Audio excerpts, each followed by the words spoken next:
Hello mga kapuso, ako po si Bon Lentejas, gaganap bilang McCoy sa Pinoy Crime Stories. Ang storya na ito ay tungkol sa isang karumal-dumal na krimen na ginawa sa isang lola. Panoorin niyo po ito ngayong Sabado sa GMA 4:45 PM. Action! Tulong! Tulong! Parang ako na May ka sabi! Tulong! Nalalaban pa rin, Ben. Nalalaban pa rin kahit kalmot-kalmot.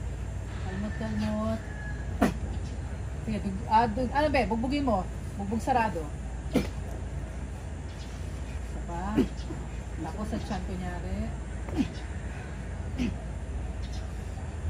Good.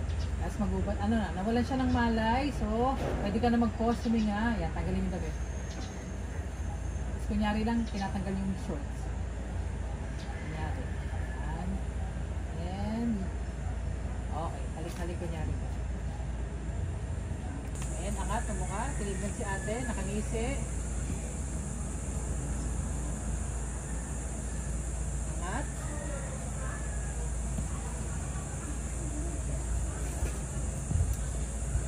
And narinig, may nagbubulungan sa may gate. Napatingin.